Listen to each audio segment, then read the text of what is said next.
Muito bem, então, boa tarde a todas e a todos. A gente vai dar continuidade, então, ao Seminário Internacional sobre Migrações, Refúgios e Deslocamentos. E chegamos, então, à 7ª mesa do Seminário Internacional, que é a mesa que aborda a questão dos imigrantes e refugiados e a sociedade civil.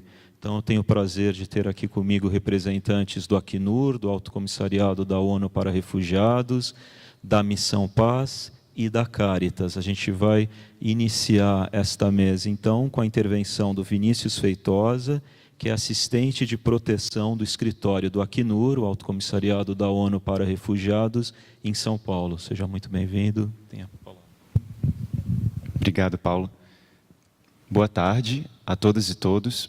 Primeiramente, é realmente uma grande honra, um grande prazer estar falando com vocês aqui nessa tarde. Eu agradeço pelo convite da Bibliaspa e parabenizo pela organização desse excelente seminário. Gostaria de saudar também ao Padre Paulo, da Missão Paz, e a Larissa, colega da Caritas. Como o Paulo falou, eu trabalho no Acnur. O Acnur é a agência da ONU para refugiados, né? A gente tem representação em diversos países, mais de 100 países, inclusive o Brasil. O nosso trabalho aqui no Brasil está dividido atualmente entre Brasília, onde fica o nosso escritório principal, e aqui em São Paulo. E eu trabalho aqui em São Paulo como assistente de proteção, numa área um pouco mais jurídica. Então, como o tema dessa palestra aqui hoje é a nossa relação com a sociedade civil, eu gostaria de fazer um apanhado histórico para a gente ver como que isso, essa nossa relação com a sociedade civil aqui no Brasil se desenrolou ao longo dos anos. O Acnur, ele não é por si a sociedade civil, parte da sociedade civil, né? Nós somos uma organização internacional, parte da ONU, então o nosso orçamento ele vem de orçamentos de contribuições voluntárias de vários países do mundo, do setor privado, e aqui no Brasil o nosso programa ele começou a existir depois da presença da sociedade civil. A gente tem uma característica muito interessante aqui no Brasil, que a tradição da sociedade civil, desde os tempos da ditadura, né, de lidar com questões migratórias, com o deslocamento forçado, é realmente pioneira. E a Caritas Rio, a Caritas São Paulo tem trabalhos pioneiros dentro dessa área, e o Acnur ele chegou depois, né? Ele chegou para apoiar o trabalho da sociedade civil aqui no Brasil e apoiar o trabalho do governo. Então, no ano de 1997, a Lei 9474 foi criada. E essa lei é a lei de refúgio que a gente tem aqui no Brasil. A Lei 9474, ela institui a Política Nacional de Refúgio e ela cria o Comitê Nacional para Refugiados. Esse Comitê Nacional para Refugiados, ele é responsável pela proteção e pela integração de todos os refugiados que a gente recebe aqui no Brasil. A responsabilidade primária de proteger e integrar os refugiados aqui no Brasil passa a ser, então, com essa lei, do CONARE, né? E uma das características muito interessantes do CONARE, da formação do CONARE aqui no Brasil, em comparação com vários países do mundo, é que a sociedade civil é membro do CONARE. Então, essa é uma dinâmica muito interessante, porque ela foi... a Lei 9474 ela foi uma luta muito grande da sociedade civil em questões de migração e refúgio aqui. Então, a sociedade civil, por ter feito parte muito grande do advocacy da lei, ela também ganhou uma posição de destaque, um assento no CONARE. E isso, atualmente, as organizações que têm assento no CONARE são a Caritas São Paulo, pela tradição, né, da luta do advocacy dessa lei. São a Caritas São Paulo, a Caritas Rio de Janeiro e o Instituto de Migrações e Direitos Humanos em Brasília. Essas três organizações, elas basicamente participam das reuniões plenárias do CONARE e do grupo de estudos prévios, que são esferas em que podem ser decididas a elegibilidade ou não de refugiados, e por ser membro do CONARE também devem fazer parte da construção da Política Nacional de Refúgio, juntamente com o CONARE. Isso, no mundo, é algo muito inovador. A lei brasileira de refúgio ela é considerada muito inovadora por esse papel de destaque da sociedade civil, de participação da sociedade civil dentro, né, do Sistema Nacional de Refúgio.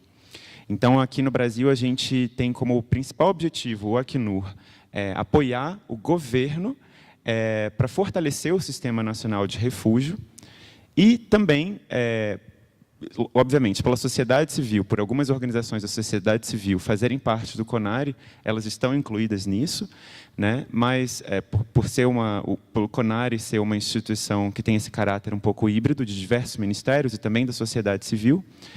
E um dos nossos grandes trabalhos aqui no Brasil, como Acnur, é o apoio tanto financeiro quanto técnico a diversas organizações da sociedade civil.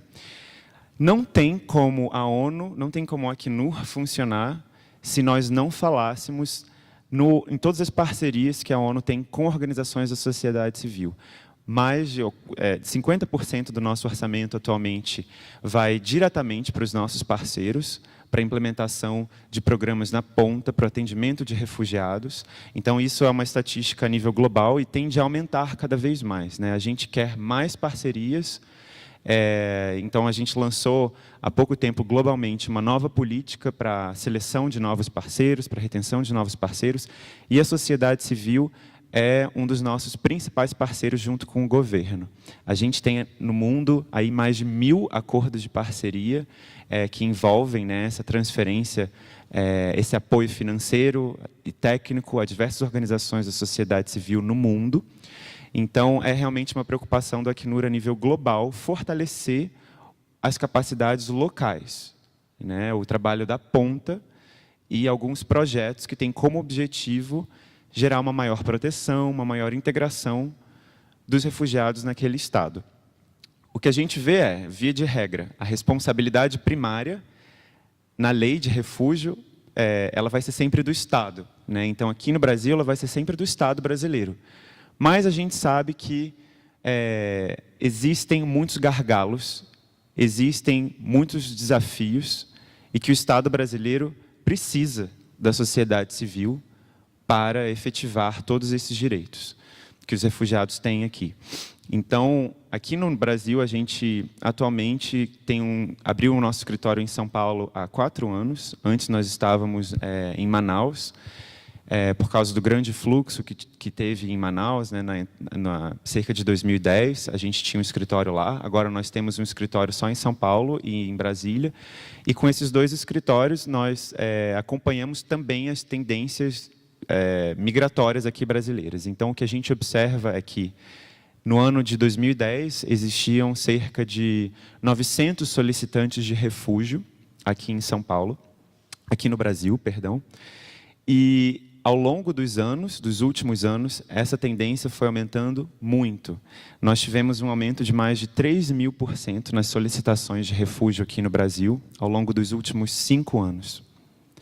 Então, esse foi um aumento que, obviamente, o governo, né, e as capacidades aí federais não estavam preparadas.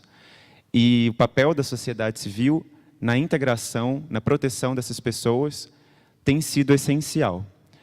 Por causa disso, a gente abriu um escritório aqui em São Paulo e tem atuado muito em parceria com diversas organizações da sociedade civil aqui para realmente fortalecer esse sistema, essa rede de proteção, né?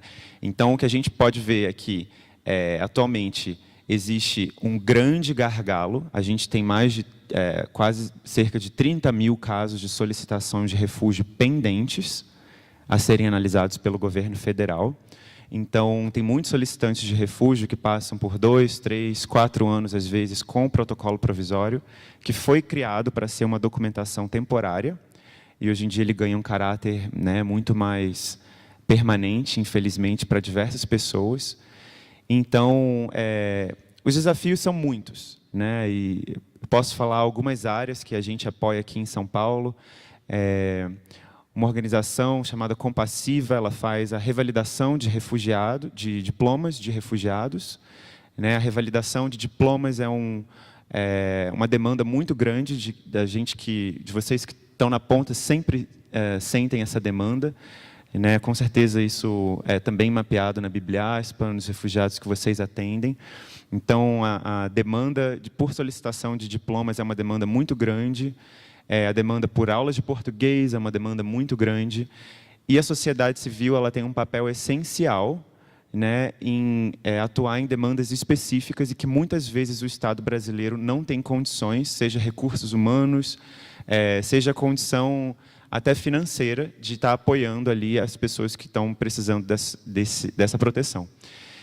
Então, o que eu observo, assim, olhando para o futuro, né, e olhando para o futuro da sociedade civil aqui em São Paulo, da sociedade civil a nível Brasil. Nós não temos, a nível federal, aqui no Brasil, um plano nacional de integração. Então, quando os refugiados, quando os solicitantes de refúgio chegam aqui, não existe uma diretiva do governo falando, olha, primeiro a pessoa vai para a Secretaria de Saúde, né, lá ela vai ganhar um cartão, um passo a passo, né? Depois ela vai para um CREA, depois ela vai ter acesso ao CAD único. Então, como em diversos países, por exemplo, Canadá, Suécia, existem modelos de uma pessoa chegou, e agora? O que fazer? Né? Essa é uma pergunta que a gente sempre recebe. Nossa, um refugiado chegou, por onde começar? Né? Por onde a gente começa aqui no Brasil? E a resposta a gente sabe muito bem, cada um tem que se virar. Aqui no Brasil, infelizmente, a gente não tem, a nível federal ainda, uma política nacional que foi criada pelo CONARE para falar, quando um refugiado chega, como que vai ser a acolhida dele e como que vai se dar a integração local.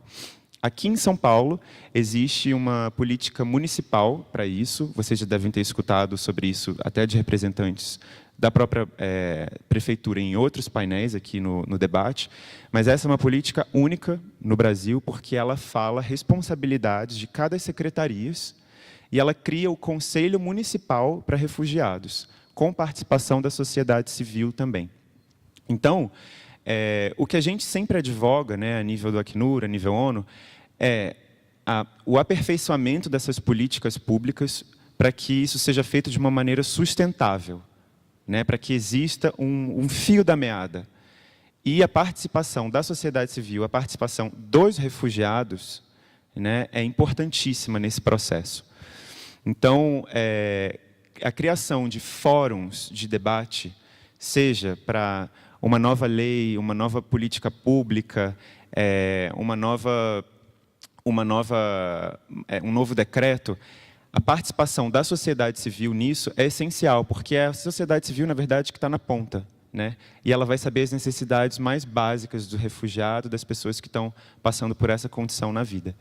Então, o que a gente advoga aqui, principalmente a nível de São Paulo, é o empoderamento da coordenação de políticas públicas para migrantes, para a criação de fóruns locais, em que a voz da sociedade civil, a voz do refugiado e a voz do próprio governo estejam em coesão, estejam em harmonia. Isso, a nível federal, como a gente sabe, é um grande trabalho, mas esse tem sido e principalmente a nível do CONARE, né, porque o CONARE tem sido muito afetado pelas mudanças no governo ultimamente. Então, a gente teve uma série de diferentes coordenações. Então, nada melhor, né, do que a memória institucional da sociedade civil, que estava aqui, né, muito antes até da Lei Brasileira de Refúgio, para advogar por uma sustentabilidade, né, dessas políticas novas que estão sendo criadas e conseguir garantir que, tudo bem, o coordenador do CONARE mudou, mas existe toda uma história institucional que a gente precisa continuar a lutar aqui no Brasil.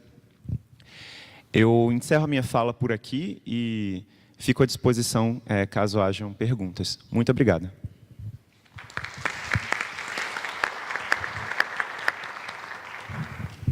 Bom, agradeço, Vinícius, a explanação. E só lembrando que após as intervenções, então a gente abre para o debate, e aí a gente vai poder fazer grupos de 4 perguntas por vez, sempre desse lado aqui, por favor. Então, queria passar a palavra ao padre Paulo Parisi, que é um dos coordenadores da Missão Paz, né, um grande parceiro, a gente poderia falar sobre a sua trajetória aqui longamente, um exemplo para as pessoas que atuam nessa área. Muito obrigado pela presença.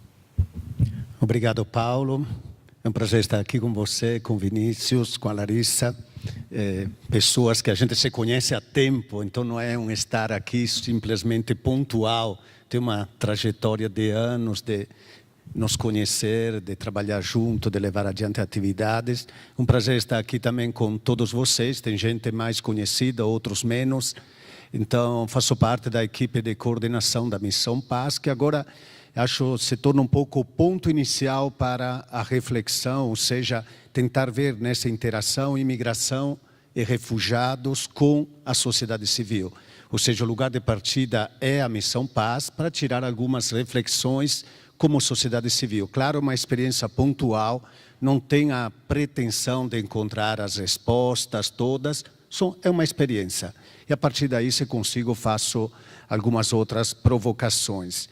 A Missão Paz, se tivesse que descrevê-la no estado atual, é um centro integrado. O que quer dizer esta palavra? Nós oferecemos, desde um lugar de abrigamento, 110 vagas diárias. Nesse momento não são preenchidas todas, tem 80 pessoas, então tem vagas a mais em relação, por exemplo, um ano atrás, que isso não acontecia. E, se tivesse que dizer, nesse momento, os grandes grupos da República Democrática do Congo, Angola e um terceiro grupo menor do Haiti, depois Venezuela, Serra Leoa, Togo, Uruguai e alguns outros países. São 18 nacionalidades diferentes. É uma mistura mesmo nesse momento. Então, como centro integrado, dizia, tem a casa de acolhida, tem uma série de serviços, documentação, atividade jurídica, voltada mais para migrantes, porque refugiados é a Caritas que faz este trabalho, que tem esta tradição, e também cursos de português, encaminhamento para cursos profissionalizantes, encaminhamento para trabalho. De 2012 até hoje foram arrumados 6.400 trabalhos formais para imigrantes e refugiados, e ainda atendimento médico, psicológico. Tem a Berenice, que vejo aí, que é a coordenadora da equipe dos psicólogos que atuam na Missão Paz, e depois tem reuniões com outras entidades também, tem estagiários. E depois, além de todos esses serviços, uma outra parte, eu diria, é a parte de tentar incidir nas políticas. Então, tem a tentativa de mudar as leis, as políticas migratórias, podemos chamar de advocacy. Além disso, tem um grande trabalho em rede com entidades parceiras, com a Caritas, por exemplo, também, que está aqui ao meu lado, com a Bibliaspa, começamos a nos conhecer, acho, 2, 3 anos atrás, com a CNUR já há muito tempo. E, além disso, tem um trabalho de sensibilização, tem web rádio, tem o Miguel aqui na frente, que é aquele que coordena todo o trabalho de web rádio e programação ao vivo na Rádio 9 de Julho, em espanhol. Então, uma série de serviços amplos, por isso chamamos de centro integrado. Se tivesse que dar uma olhada, como foi a relação da Missão Paz com a migração? Ela, esqueci antes um parêntese de dizer que ela faz parte, é uma entidade ligada à Igreja Católica, de um grupo de padres chamados calabrinianos, pouco conhecidos, são mais conhecidos jesuítas, outros grandes grupos, o nosso é bem pequeno. E estamos em 33 países do mundo, atuando com migração e refúgio desde 1887.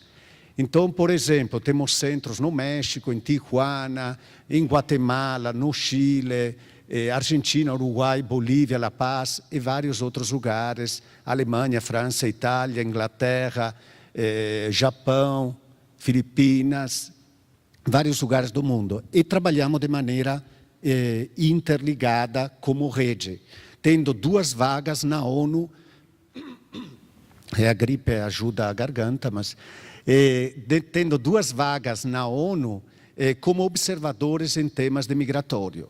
Isso é importantíssimo. Nesse momento é um brasileiro, o padre Leonir Chiarello.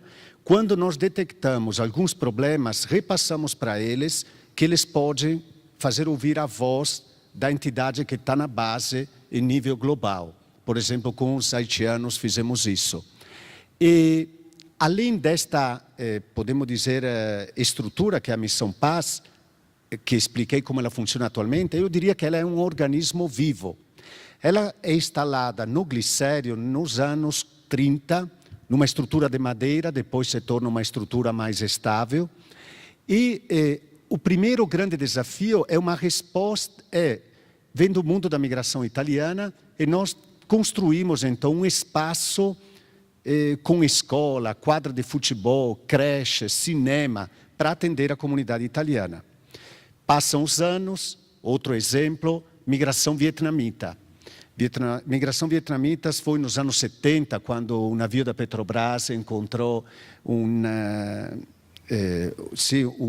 bote lá em alto mar, trouxe para cá, foram acolhidos na casa do migrante. Eu nem sabia isso, fiquei sabendo num programa de televisão, quando um vietnamita falou, anos atrás foi acolhido na casa do migrante. Acho que foi o primeiro refugiado reconhecido no Brasil, acho.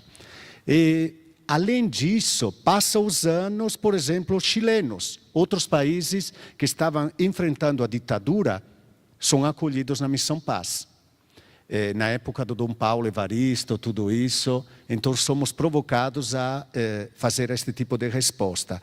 Passam os anos, por exemplo, 2009, a grande anistia que acontece no Brasil, e a Missão Paz ajuda no processo de regularização de 11 mil, a maioria bolivianos e paraguaios, mas também de outras nacionalidades. Este grande número, 11 mil. Se nós pensamos que no Brasil todo foram 42 mil, mais ou menos, quase um quarto se regularizou através da ação da Missão Paz. Passa o tempo, eu gostaria de lembrar os haitianos, 2014 e 2015, respostas, eu diria, improvisadas, às vezes na base do coração, mas que conseguimos dar muito antes que o governo, eu diria. Então, atendimento, chegamos algumas noites com 360 haitianos dormindo na estrutura, tendo que procurar comida e todo o restante. Estou fazendo ver algum exemplo como ela conseguiu dar respostas ao longo da história. A desafios completamente diferentes e de nacionalidades diferentes. O ano passado, em parceria com a Mesquita do Brasil, demos aula de português a 282, a maioria sírios, mas em geral árabes. Foi uma experiência linda, de proximidade com a mesquita, um novo mundo se abrindo, com uma turma de português lá e duas na Mesquita do Brasil.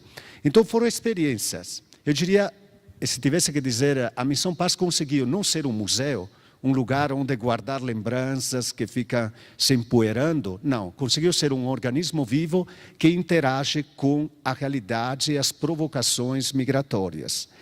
E uma outra coisa que queria sublinhar é que ela está desenvolvendo, como outras instituições, ações complementares, ou seja, e aqui vou pontuar um pouco o papel dos organismos da sociedade civil em relação também aos fluxos migratórios.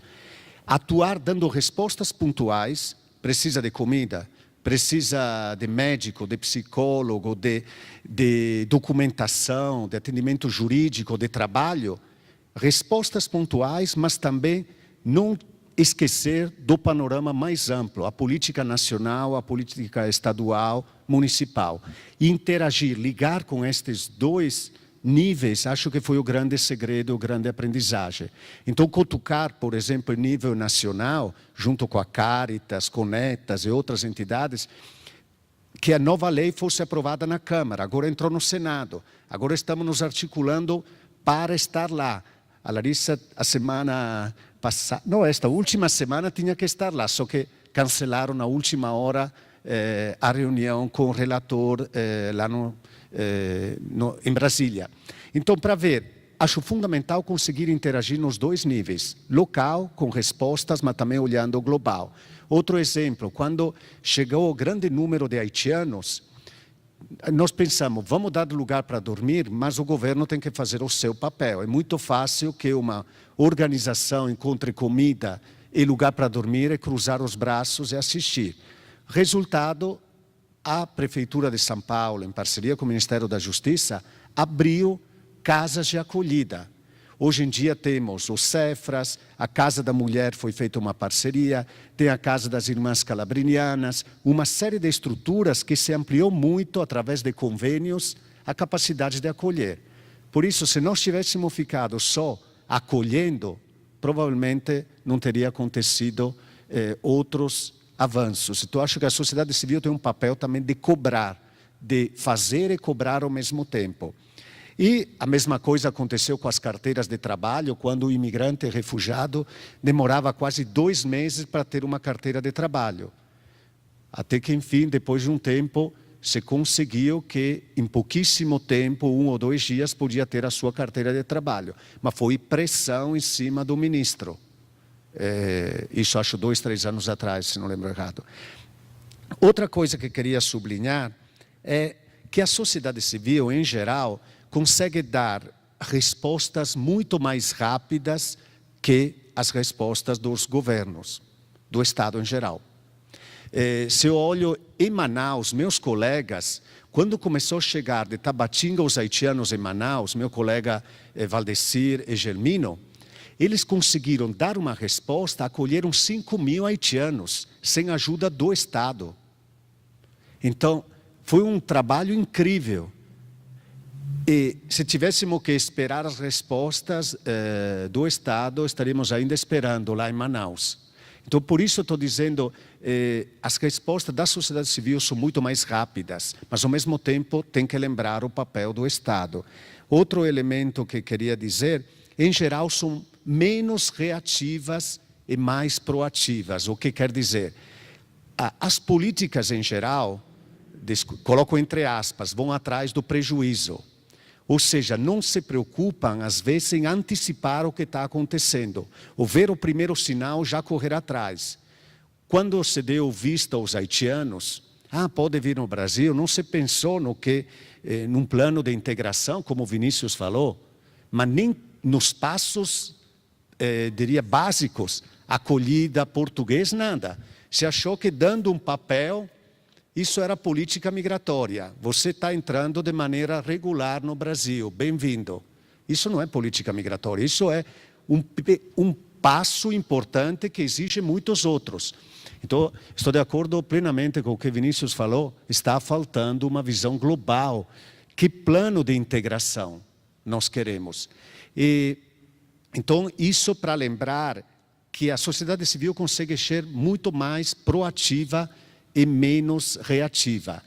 E ainda nesse sentido, diria que é importante, lidando com migrantes e refugiados, se a gente tem a possibilidade, também tê-los na sociedade, na organização, que atuem junto.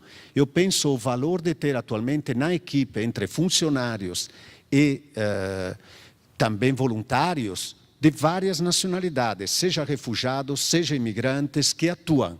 Isso te ajuda a detectar e dar respostas ainda melhores. Acho que acontece um pouco nas todas as nossas instituições, onde o imigrante ou o refugiado se torna protagonista.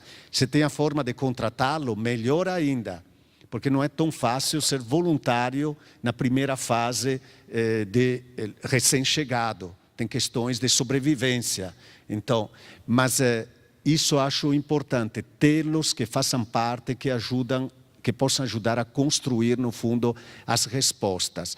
Isso era só uma provocação, então, mesmo inicial, apresentando a Missão Paz, o que aprendemos nesse tempo, e dizer algumas respostas que foram dadas, depois à disposição para perguntas, dúvidas.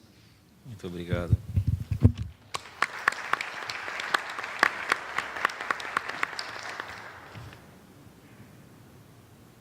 Muito bem, então, dando continuidade, eu vou passar então a palavra à doutora Larissa Leite, que é coordenadora do Programa de Proteção do Centro de Referência para Refugiados da Caritas Arquidiocesana de São Paulo. Obrigado, Larissa.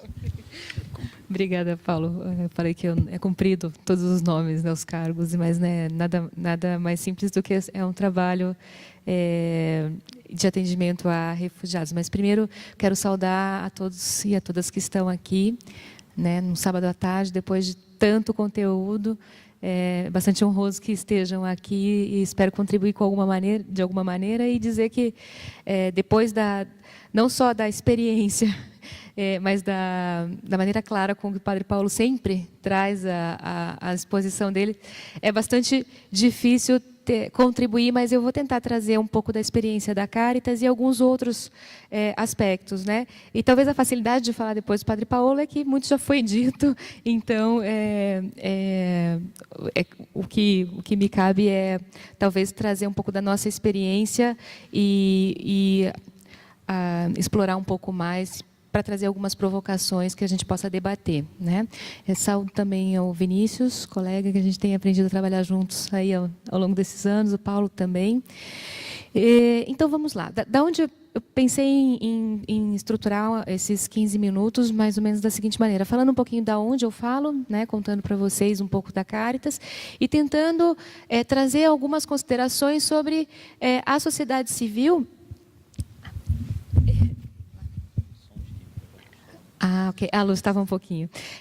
Então, sobre a sociedade civil, essa relação com a temática do refúgio, eu pensei em que a gente conversasse um pouco sobre o que, quando a gente fala em sociedade civil, do que a gente fala, né? O que ela faz, por que ela faz, como ela faz, o que ela deve fazer e quais são os desafios, né? Mais ou menos por aí. Então, da onde eu falo? A Caritas Arquidiocesana de São Paulo é uma organização local ligada à Igreja Católica. A gente escuta muito falar da Caritas, né? E confunde com a Caritas Internacional, com a Caritas Nacional. A verdade é que essa rede Caritas é uma rede de organizações e as organizações podem estar ligadas tanto à igreja local quanto à igreja, a organismos nacionais e a própria Santa Sé. E nem toda a organização Caritas, né, seja numa cidade, num país, realiza o trabalho com refugiados, mas as Caritas estão sempre realizando trabalhos de promoção do indivíduo e de promoção dos seus direitos enquanto ser humano, de acordo com a realidade mais pujante, muito mais pulsante numa determinada região, né? O trabalho da Caritas começa, o Vinícius falou um pouco, começa no período da ditadura militar, e esse trabalho de atendimento e promoção de refugiados começa com Dom Paulo Evaristo Arnes, pela Comissão de Justiça e Paz e pela proteção até física de pessoas que eram perseguidas pelas ditaduras aqui da nossa região. Não é? Então, antes mesmo de a Caritas oficialmente fazer esse trabalho, a Caritas já existia, mas antes de oficialmente fazer esse trabalho, pela Comissão de Justiça e Paz, a gente estava retomando um pouco da nossa história, a gente eu descobri, né, porque as outras pessoas já sabiam, mas que parte do nosso trabalho começou no prédio e ligado à Missão Paz. Então, assim, nos sentimos organizações irmãs e somos mesmo esse trabalho no qual eu trabalho, esse trabalho no qual eu participo, tem essa ligação mesmo. Então, naquele período, a proposta era acolher essas pessoas e poder encontrar um outro lugar seguro. Afinal de contas, o Brasil também passava pela sua própria ditadura e as pessoas que fugiam de outros países aqui também talvez não estivessem em segurança. Então, era um pouco esse o trabalho. E quando vem a abertura democrática, Dom Paulo pede para que a Caritas assuma oficialmente, né, abertamente, já não como um trabalho um pouco escondido. E a Caritas assim o faz desde então, né?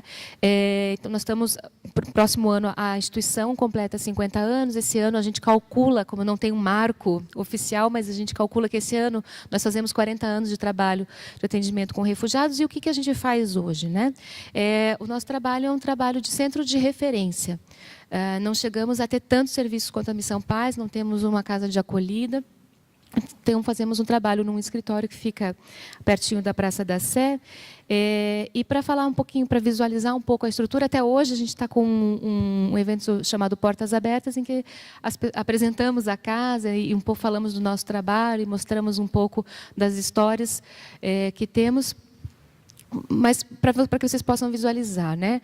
Nós somos uma equipe de mais ou menos 20 a 22 funcionários, com mais ou menos 45 voluntários, que trabalhamos em 4 departamentos de atendimento direto às pessoas em situação de refúgio, né? Esses 4 departamentos, nós dividimos, né, a nossa atuação nesses 4 departamentos, que são um departamento de assistência, um de integração, um de proteção e um de saúde mental, além das equipes de apoio financeiro, comunicação, administração, né? Eu já falo um pouquinho do que cada um desses departamentos faz, só para dar essa dimensão mais objetiva, que depois eu fujo, sempre esqueço de falar sobre esses pontos. Em termos numéricos, o que nós temos, por exemplo, no ano passado, foram atendidas mais ou menos 6.500 pessoas. Esse número não é o número de atendimentos, mas o número de pessoas que passaram pela Caritas no ano passado. Num acumulado de cadastros, de registros e, portanto, de pessoas que podem acessar os nossos serviços, nós temos mais ou menos 15.000 pessoas. Entre elas estão 5.000 pessoas que mais ou menos 5.000 pessoas que já estão reconhecidas na condição de refugiado, mais ou menos 8.500 pessoas em situação de solicitantes de refúgio e o restante pessoas que estão em situações um pouco intermédias, como pedidos indeferidos em recurso, e também as pessoas de nacionalidade haitiana que recebem um tratamento jurídico diferenciado, né, pelo governo brasileiro. Entre as nacionalidades, a gente brinca que acho que poucas entidades em São Paulo, talvez só a Polícia Federal, a Missão Paz, recebem mais nacionalidades do que nós, né? Temos lá registradas 103 nacionalidades. E no ano passado, entre aquelas 6.500 pessoas, parece-me que foram 63 nacionalidades que passaram por nós no ano passado, né? O nosso trabalho, como centro de referência, ele não tem quase sentido se ele não é feito em parceria. Então, esse é um dos pontos centrais do espírito do trabalho da Caritas. A última informação que eu tive foi que trabalhamos hoje com 67 entidades parceiras, né, que oferecem serviços também diretos para os quais a gente pode encaminhar as pessoas que nos procuram.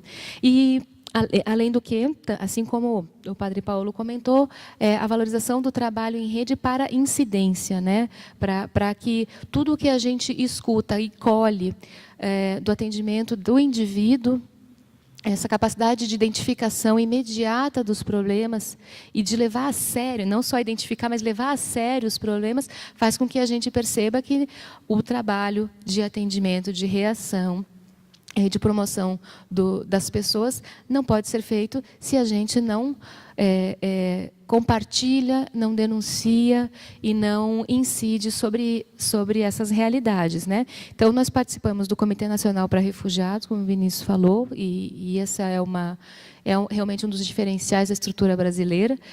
Participamos do Comitê Estadual, do Comitê Municipal para Migrantes e Refugiados. Participamos de algumas redes também, a Rede Solidária para Imigrantes, a Missão Paz também participa, que é uma rede nacional de organizações da sociedade civil que fazem atendimento de imigrantes e refugiados. Participamos de alguns grupos de trabalho estratégicos, por exemplo, há um acordo interinstitucional celebrado para estabelecer uma metodologia de monitoramento da área internacional do aeroporto de Guarulhos. Imagino que vocês já devem ter ouvido falar da palavrinha conector, né? Então, há ali com o passar do tempo, a Caritas foi identificando que o tratamento dos passageiros, vamos assim dizer, das pessoas em trânsito ou que chegavam ao Brasil, através do aeroporto de Guarulhos, era um tratamento bastante obscuro. Muitas pessoas que, ao fazer pedido de refúgio, ao manifestar o interesse em pedir refúgio no Brasil, deveriam ter acesso ao procedimento, na verdade, eram devolvidos para os seus países de origem, e isso viola o princípio básico da proteção dos refugiados, que é o princípio da não devolução, o princípio de não devolver a pessoa para o lugar onde ela diz que a vida ou a liberdade dela estejam em risco. Então, foi um processo longo de incidência, do qual a Caritas participou ali desde a origem. A parceria com a Acnur foi determinante, depois foram se somando outras organizações, como a Conectas, a Missão Paz também participa desse processo, o Cefras. E a partir disso, nós conseguimos que entidades estatais, e também o Acnur participa desse acordo, estabelecessem uma metodologia de monitoramento, e a Caritas vem participando do grupo de trabalho de acompanhamento desse desse acordo interinstitucional. Nós temos um grupo de trabalho pela Lei de Migrações, e a gente tem sido um aprendizado enorme trabalhar dessa maneira. Então, somos representantes vamos nomear aí, né? Então, Missão Paz, Conectas, Caritas, CELS, que é uma organização argentina, ITTC, Cefras e Conectas, já falei? Né? Então, somos, a princípio, um núcleo e o que é interessantíssimo é que cada pessoa, cada representante tem uma formação e tem habilidades muito diferentes, e perfis muito diferentes, as organizações têm perfis e recursos muito diferentes, e nós conseguimos contribuir com aquilo que cada um tem de melhor. Não é? Então, quando surge uma reunião, dependendo do perfil da reunião, nós sabemos que é necessário que fulano vá, porque ele tem essas habilidades, ou Beltrano vá, ou quando uma organização, nesse momento, não tem recursos, a outra tenta cobrir, e assim a gente vem conseguido, pelo menos, ser reconhecido como uma força a ser ouvida. Né? Isso a gente já tem essa... Não é um processo... absolutamente fácil, não é um processo interno absolutamente fácil, não é um processo fácil de ser percebido e conquistar os espaços, mas a confiança do trabalho em rede, ela é uma construção que precisa ser muito bem cuidada, mas que, quando ela é alcançada, ela potencializa enormemente o trabalho da sociedade civil. E, além disso, eu sabia que isso ia acontecer. Além disso, a gente participa de um grupo de articulação regional, então a gente consegue também ter uma dimensão do movimento de refugiados solicitantes de refúgio na região da América Latina e Caribe. É um grupo de articulação pela implementação do Plano de Ação do Brasil, que é um compromisso que os países dessa região vem firmando de 10 em 10 anos, a partir de um evento em Cartagena das Índias, em 1984. Né? Pensando um pouquinho aí, 5 minutos para o que faz, como faz, o que deve fazer. Né? Bom, primeiro, a sociedade civil, acho que é importante a gente só pautar, quando a gente está falando disso nessa área, nesse tema, nós estamos falando de organizações ou coletivos. E o que é interessante que tem acontecido em São Paulo é que, além de organizações tradicionais, né, como Missão Paz, como Caritas, né, e eu participo dessa equipe desde 2012, então essa história que vem honrosa, que veio muito antes de mim, não participei dela, mas a gente tem que admitir que são organizações que estão aí há muitos anos, têm uma história, um acumulado. Mas o que é interessante que acontece em São Paulo é que o tema da migração e de refúgio suscitou interesses em várias esferas da sociedade. Suscitou interesse entre os acadêmicos, aí nós temos muitos coletivos nas universidades, suscitou interesse entre pessoas não ligadas à religião, porque nós vamos ver que, não só da Igreja Católica, mas normalmente essas iniciativas que hoje chamamos de organizações da sociedade civil, nasceram de religiões, de contatos, não pelo aspecto da fé puramente, né, mas também pelo que o encontro que é proporcionado pelas religiões oferece, não é? Então, o que é interessante ver em São Paulo é exatamente essa diversidade de iniciativas e como elas se relacionam.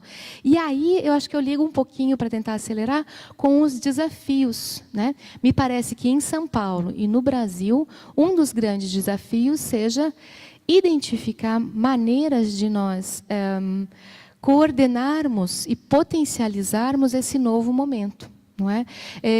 Como que estabelecemos relações de confiança e vocabulários comuns entre entidades com histórias, estradas tão diferentes, né? E também com estabilidade de continuidade muito diferente. Eu tenho que dizer que lamentei muito saber a notícia que a Oasis, que é uma associação que nasceu ligada à Mesquita do Pari, teve que suspender suas atividades agora recentemente. Puxa, foi bonito de ver o início com Amer Massarani e o quanto ali individualmente, depois coletivamente, depois aí com a institucionalidade da associação, aquilo foi importante para o acolhimento quando tínhamos aí uma chegada mais em massa de sírios, né? E agora perceber que por alguma questão ali, que com certeza é financeira, a associação está tendo que interromper, esperamos momentaneamente, né? Então, um desafio é a continuidade, e às vezes esse desafio de continuidade passa por recursos, às vezes passa por estabilidade de relações, às vezes passa por institucionalidade, né? Nas universidades, por exemplo, nós vemos nascer às vezes coletivos muito fortes, muito promissores, mas como não recebem um apoio institucional de professores, os estudantes passam e aquele projeto não permanece, né? Então, acho que esse é um desafio. Outro desafio é como se relacionar com um Estado que começa a responder, pelo menos formalmente, com a proposta de políticas. E aí eu gostaria de chamar a atenção para vocês com uma coisa. São Paulo, bastante inovador, quando temos a política... aprovada a lei, temos a coordenação e temos o CRAI. Mas é interessante notar que, sim, é um organismo da prefeitura, mas quem administra e executa as atividades do CRAI é uma organização da sociedade civil, o Cefras. As casas de acolhida todas, com recurso e etc., mas são administradas e estabelecidas sob a metodologia da sociedade civil, de organizações da sociedade civil. Temos as Irmãs Palotinas, temos as Irmãs Calabrinianas, temos o CROP, são todas organizações. Então, o quanto... realmente essa política de Estado é realmente estatal, não é? Eu acho que isso é importante, e falando especificamente do sistema de refúgio, só para encerrar, Paulo, eu disse que eu ia extrapolar, como também a metodologia da sociedade civil, eu vou usar a palavra, mas não peguem pelo pejorativo, contamina o serviço do Estado. O Comitê Nacional para Refugiados tem lutado, e agora deu alguns passos para trás, mas vinha lutando por um fortalecimento da sua estrutura administrativa, para dar conta ou pelo menos corresponder em parte ao aumento da demanda, né? Imaginem que cada solicitante de refúgio tem que ser entrevistado, e que o Comitê Nacional para Refugiados tinha 5 oficiais de elegibilidade para entrevistar. Hoje nós temos 30 mil solicitações de refúgio pendentes, como falou o Vinícius, né? Pois bem, houve um aumento no número desses oficiais por um tempo, e etc., mas mesmo assim não era suficiente. Então, o que o comitê fez? Abriu editais para voluntários. Quem trabalha com voluntários? A sociedade civil. E voluntários para fazer o quê? Pesquisa e tradução. Então, vejam como a presença, como essa questão de metodologias e de caminho para termos, de fato, políticas estatais, vamos dizer assim, em algum momento a gente não precisa fazer uma distinção e verificar que aqui as ações do Estado ainda estão extremamente dependentes da sociedade civil.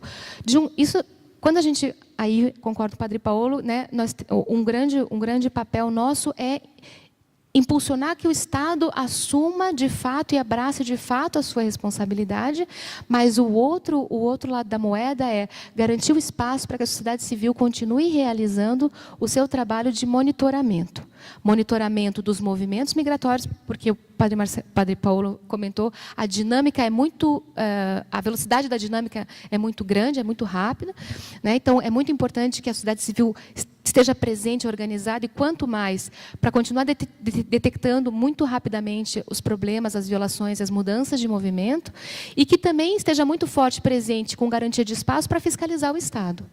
Não é?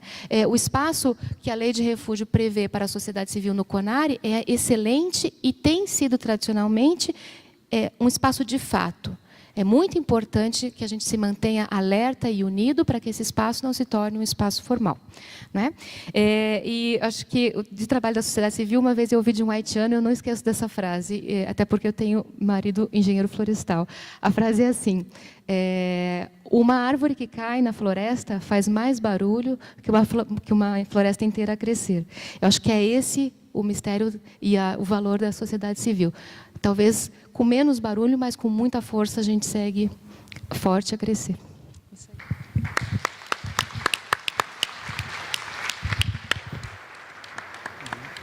Bom, muito obrigado. Então, eu vou fazer uma intervenção também, antes de abrir a participação da plateia. Bom, meu nome é Paulo Fará, eu sou professor na USP há quase 20 anos, coordenador do Núcleo de Apoio à Pesquisa Brasil-África da Universidade, e também, atualmente, diretor da Bibliaspa. Eu vou falar um pouco também sobre essa relação da sociedade civil, mas de um outro ângulo, né? De uma instituição, nesse caso, sem nenhum vínculo religioso, nenhum vínculo partidário, nenhum vínculo a nenhum país, o que faz com que essa autonomia crie vantagens, mas também desvantagens. Eu queria contar um pouco o histórico da Bibliaspa para que as pessoas possam entender também outras formas de mobilização da sociedade civil. Foi mencionado aqui o papel dos acadêmicos, né? Então, a Bibliaspa, ela nasce, aqui a gente tem uma imagem da instituição, né, anterior, deixar um pouquinho, a Bibliaspa nasce como uma rede de acadêmicos, né, sobretudo de professores universitários, de estudantes universitários, né, então da USP, inicialmente de universidades do Brasil, depois essa rede é ampliada para acadêmicos e para artistas do Brasil, da América do Sul, da África e de países árabes, que a área principal de atuação são a África, os países árabes e a América do Sul. Então, professores desses países passam a compor essa rede.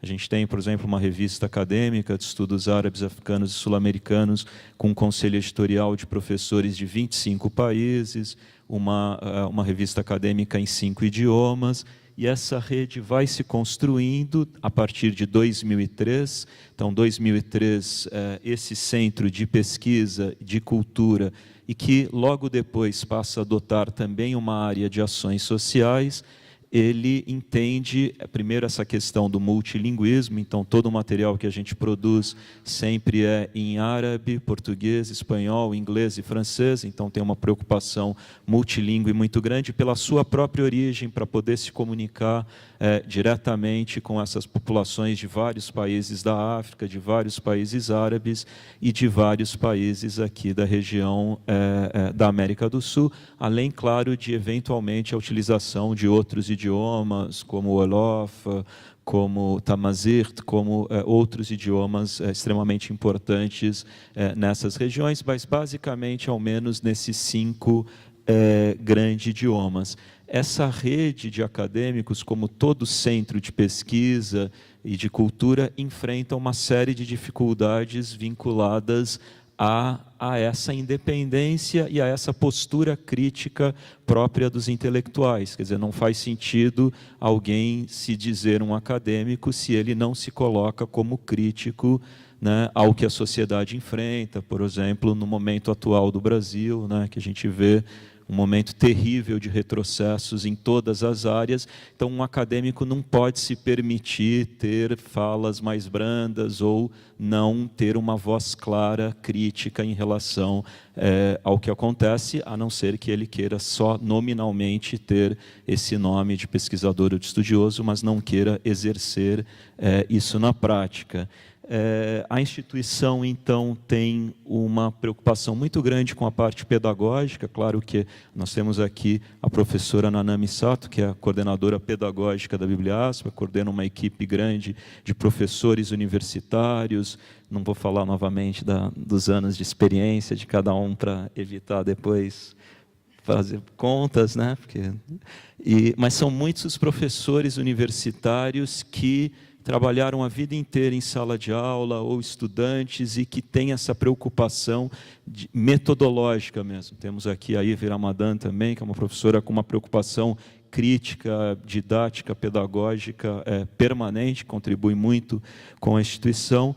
E eu vou falar em seguida dos programas, mas eu queria primeiro explicar um pouco a composição, porque é um pouco distinta, naturalmente, né? Mas eu acho que, como foi dito, o importante é o trabalho em parceria. Eu acho que ainda há muitas falhas nessa comunicação entre as instituições, há muitas, às vezes até pelo caráter de atuação, mas o que a gente está buscando aqui em outros espaços, a gente vem procurando exercer em outros fóruns de discussão, em reuniões mais regulares, né, para ter essa parceria mais forte. Temos um núcleo de assistência social, então a instituição funciona por meio de 13 núcleos, com coordenadores específicos, e um dos núcleos também é o núcleo de assistência social. Nós temos aqui a Inês Almeida, que é assistente social, e que foi uma constatação da Bibliaspa a necessidade de desenvolver ações sociais, já que não era possível oferecer apenas cursos ou realizar exposições, mostras, ou seja, promover o intercâmbio cultural e promover a reflexão crítica e a formação, mas havia necessidade de desenvolvimento de ações sociais, sobre as quais eu vou falar em seguida. E aí nós temos equipes com professores, pesquisadores desses idiomas, português, francês, inglês, árabe, espanhol, crioulo, haitiano, alemão, e aí eu aproveito para dizer, quem tiver interesse em alguma dessas línguas, a gente tem ali fora pessoas que podem auxiliar na inscrição desses cursos, né? Esses cursos são ministrados por refugiados, né, que têm uma formação, uma capacitação na Bibliaspa, e que são refugiados altamente qualificados, como a gente sabe, a absoluta maioria desses refugiados, eles, né, têm uma qualificação e têm, todos eles, claro, têm muito que contribuir com a gente, mas digo que alguns ou muitos deles têm uma qualificação que faz com que ter aulas com eles seja algo especial, pela possibilidade de aprendizado do idioma, mas não apenas, pela possibilidade de aprendizado da cultura africana, da cultura árabe, da cultura sul-americana, da cultura magrebina, da cultura haitiana, e a nossa abordagem é sempre com a cultura. A gente acredita que é impossível aprender um idioma sem conhecer a cultura. Esses cursos, eles promovem renda para os refugiados e promovem conscientização para a sociedade brasileira e contato. Sem o conhecimento, sem a vivência, sem o contato, as pessoas continuam a imaginar que refugiados são pessoas que fugiram dos seus países, que fizeram algo errado nos seus países e por isso tiveram de deixar. A gente sabe, já discutimos aqui o conceito de refugiado em outro momento de seminário, né? E a gente sabe que isso não corresponde à realidade. E aí outros cursos, História, Arqueologia, Caligrafia, e aí outros núcleos que estão aí elencados, né?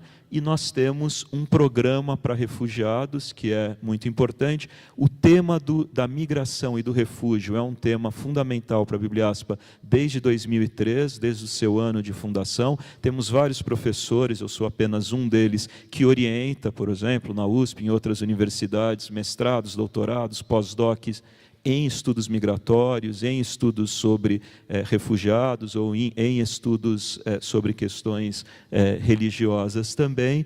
E essa instituição, então, ela nasce como esse centro de reflexão crítica, de promoção de atividades culturais e vai avançando um pouco para essas ações sociais.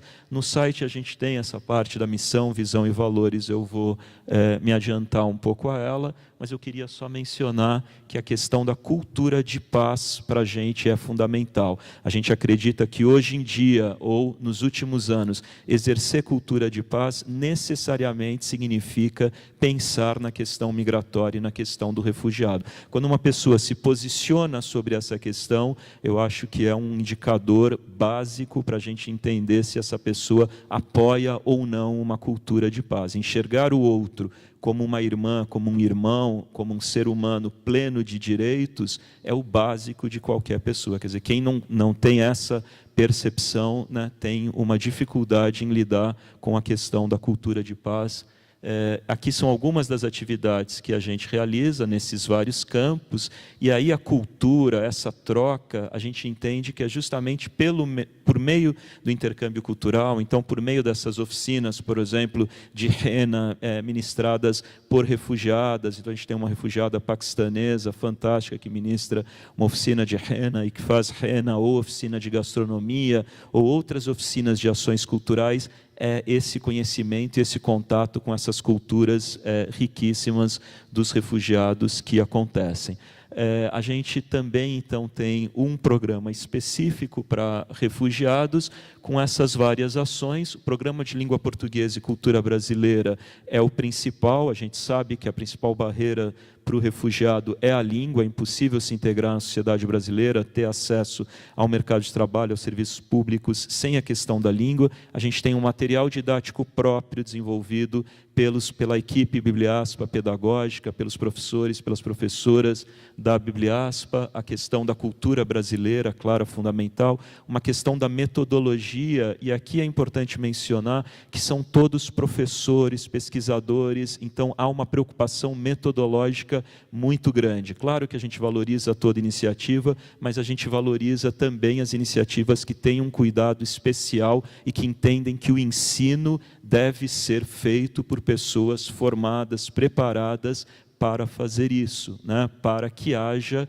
um ensino mais efetivo, um respeito ao estudante, aquele que que merece todo o respeito e a atenção. A gente entendeu rapidamente que, e aqui eu digo que aqueles da sociedade civil que queiram ajudar, podem ajudar não apenas dentro da sala de aula, porque a maioria das pessoas que nos procura, muitas pessoas querem estar dentro da sala de aula, mas a gente costuma dizer que a ação fora da formação é tão importante quanto. Então a gente oferece alimentação, muitas vezes é a única alimentação do dia daquele refugiado, a gente oferece o transporte para todos os refugiados, a gente oferece tradução de documentos, assistência jurídica, apoio para encaminhamento para serviço médico, para DPU, para outras instituições, para procurar garantir o acesso desses refugiados aos serviços públicos.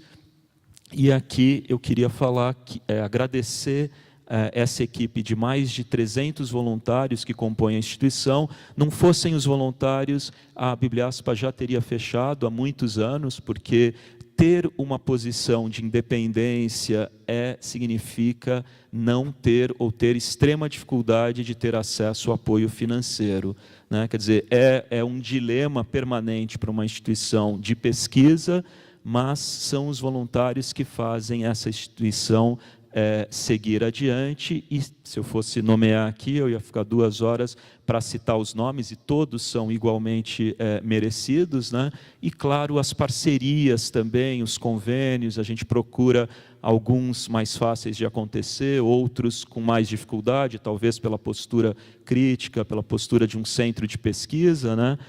Mas, para mencionar, nós temos, por exemplo, convênio com a Caritas, né? Há alguns anos, então, são encaminhados estudantes para o programa de língua portuguesa e cultura brasileira.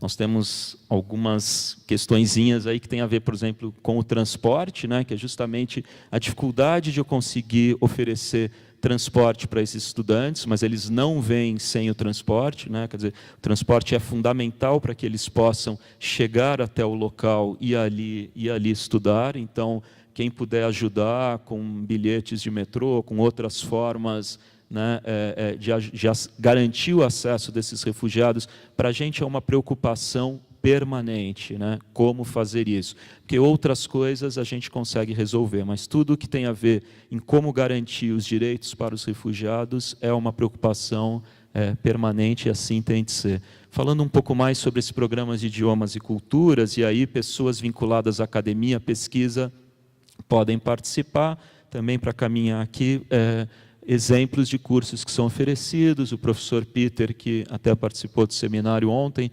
professor nigeriano com uma formação incrível em literatura, com doutorado em literatura, que dá aula de língua inglesa e cultura africana na instituição, né? Nós temos o professor Hamza Yogurt Nemuridi, que dá aula de língua francesa e cultura árabe magrebina, que fala 5 idiomas, é um poeta em francês e em tamazight, né, na sua língua nativa. Nós temos o professor Jean-Steve Major, um advogado extremamente intelectual, um pensador haitiano que dá aula de língua francesa e cultura haitiana.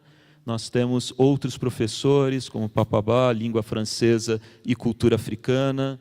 E temos, por exemplo, a professora Mariela Pissarro, que dá aula de língua espanhola e cultura sul-americana, que é também uma poetisa, que é uma militante pelos direitos dos refugiados, por questões de gênero, e que abraça causas ali com extrema competência.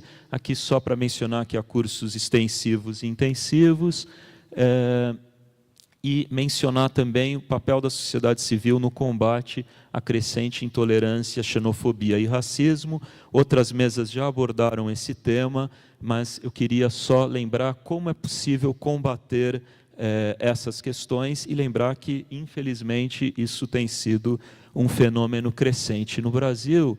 Vou pedir o próximo slide, por favor, só para a gente lembrar, aqui foi falado em outra mesa, a questão tanto da parte de educação e conscientização, quanto do papel do direito para reduzir esses fenômenos. E eu queria citar particularmente esse movimento fundado na Bibliasp em prol de imigrantes e refugiados pelo Ministério Público Federal, Ministério Público Estadual, Ministério Público Democrático, com a participação da Defensoria Pública da União. Participam deste movimento a Caritas e a Missão Paz também, né? Claro que pelo excesso de trabalho, a gente sabe que nas últimas reuniões, né, não tem sido tão possível a presença, mas são entidades ali presentes e que entendem a importância desse movimento, entendem a importância de parceria, de atuação conjunta entre as instituições. Na realidade, a intenção maior dessa fala é justamente dizer que a causa é a mesma, a causa é a dos refugiados e dos imigrantes. Então, se a sociedade civil como um todo não se unir e entender que essa é uma questão basilar para o Brasil não pode continuar a ter um discurso externo de acolhida, de receptividade, e, na sua prática, ter uma prática totalmente distinta do seu discurso. Então, é importante que a sociedade haja aqui, mas também se pronuncie e explique que essa imagem do Brasil, com acolhedor, com competência, ela está muito distante da realidade. O refugiado que chega aqui, ele tem todos os problemas básicos de moradia, de acesso à educação, de acesso à saúde, né? Quer dizer, ele tem todos os problemas que a população brasileira já tem, além de muitos outros problemas, além de racismo, além de xenofobia e além dessas questões todas. E aí só mais algumas ações no campo cultural e na importância de promover essa integração, oficina de crochê, oficina de rena, já citada, e a parte da gastronomia também, a gente faz tanto nas aulas quanto fora das aulas.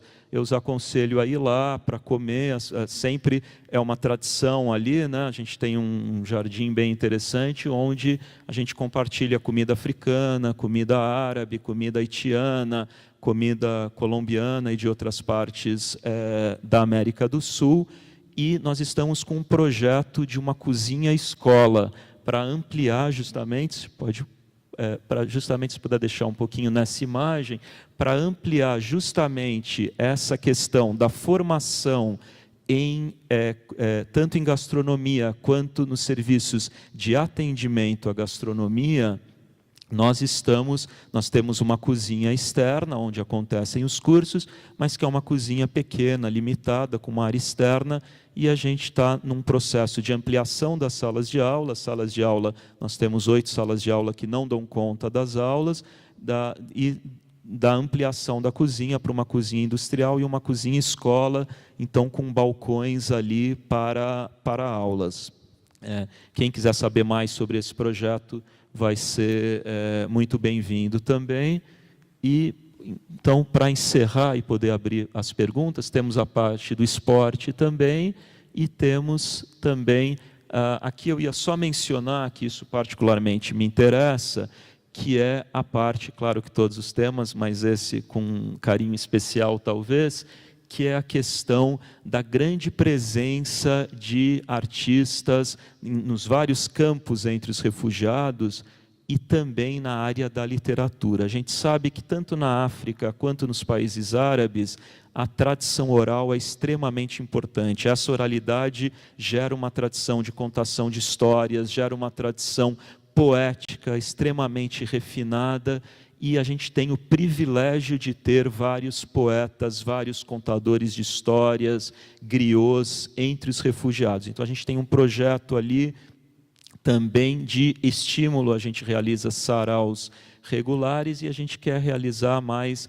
publicações. Nós temos uma editora própria, já com 50 títulos publicados. Então, quem for da área da literatura, quiser participar desses saraus, ou quem for de outras instituições nas quais haja refugiados que são poetas, são contadores de histórias, romancistas ou literatos de outros gêneros, que possa trazê-los para que eles agreguem a esse trabalho. Eu queria mostrar, para encerrar, já que a poesia tem esse poder especial, só mais alguns slides para a gente poder chegar um pouquinho à frente. Esses são poetas tradicionais recitados, mas eu queria chegar a alguns poemas escritos pelos próprios refugiados, que por uma questão de tempo eu vou precisar pular essa parte, mas eu queria só poder chegar, um anterior a esse, por favor.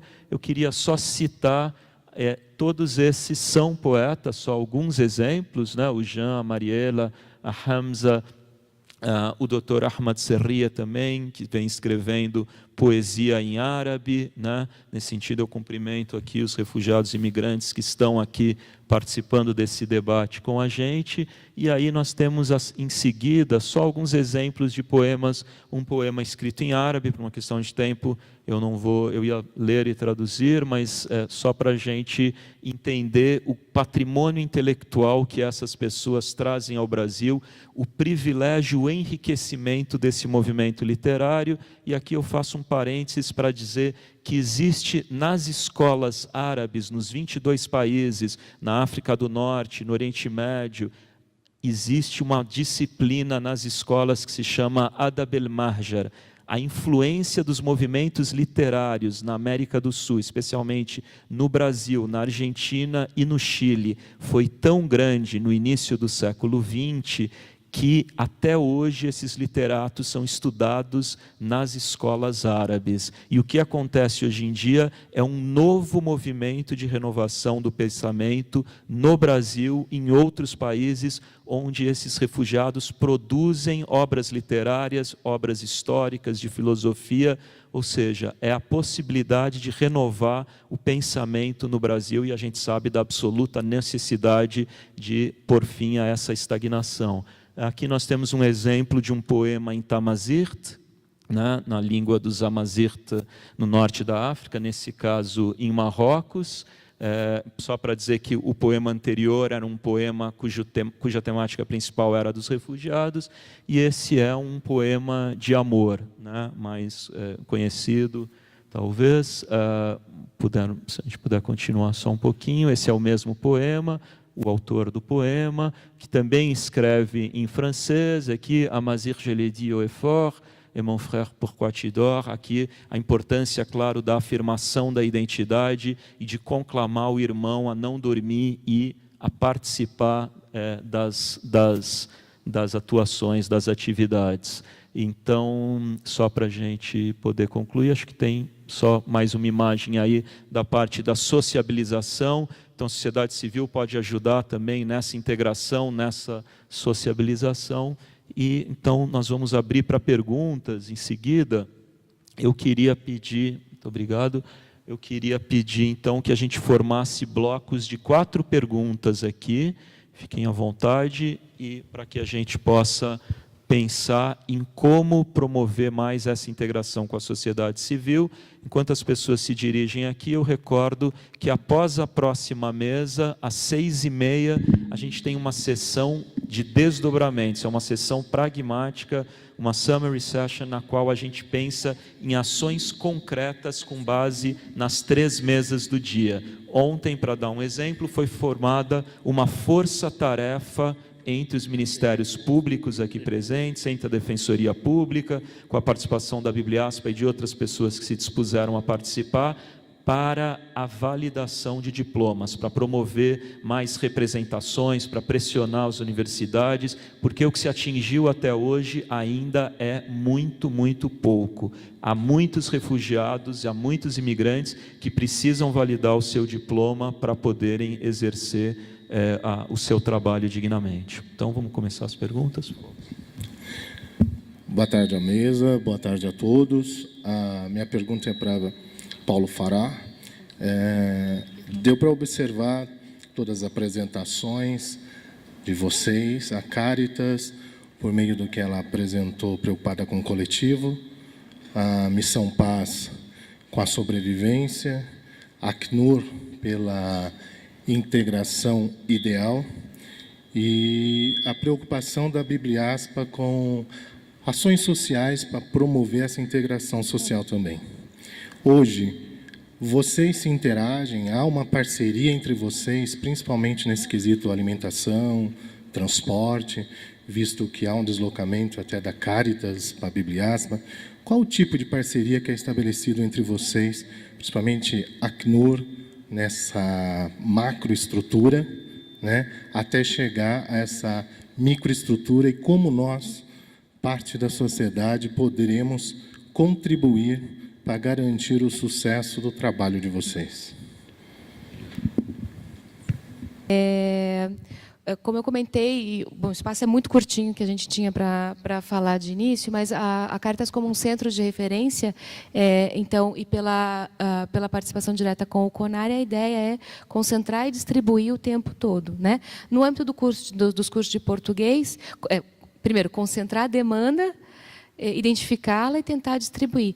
A demanda de curso de português cresceu enormemente nos últimos anos, né? Para vocês terem uma ideia dos números do nosso atendimento, que vai acompanhando sempre os números nacionais. Então, em 2010, nós recebemos 310 novas pessoas durante o ano. Então, dos 310. Em 2015, foram 3.800. Então, o aumento da demanda de mais de 10 anos, mais de 10 vezes em 5 anos, é super impactante. E todas essas pessoas de primeira chegada necessitam de cursos de português. Nós tínhamos uma única parceria com o SESC que dava conta da demanda, né? Com o passar do tempo, foi preciso tentar multiplicar e nós estimulamos algumas parcerias, outras surgiram espontaneamente. A Bibliaspa é uma das parcerias que surgiu espontaneamente e nós identificamos a oportunidade recíproca. Nós temos alunos, eles têm o curso, não é? Por muito tempo a Caritas conseguia, nos períodos em que nós tínhamos um número de chegadas que eram compatíveis com os recursos e com os planos que tínhamos em conjunto com os financiadores. Nosso principal financiador é o Acnur, mas felizmente não é o único mais.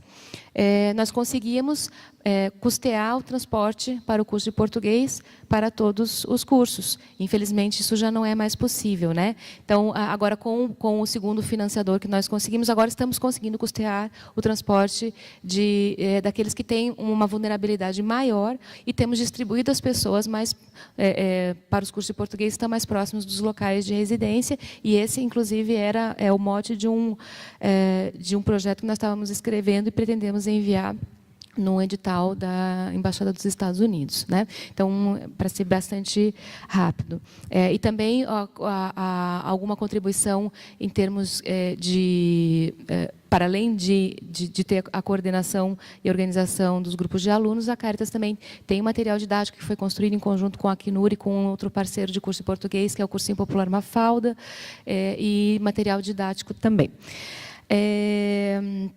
Sobre experiências de sucesso na área municipal e estadual, eu acredito que é muito fácil quando a gente consegue materializar, então a gente consegue dizer, poxa, é uma conquista grande, nós temos as casas de passagem, né? Isso não é uma solução, está longe de ser, mas pior seria se não tivéssemos. Então, é um efeito muito, muito importante. A coordenação de política para migrantes e a lei local também é uma conquista porque permite pelo menos um ar de continuidade, né?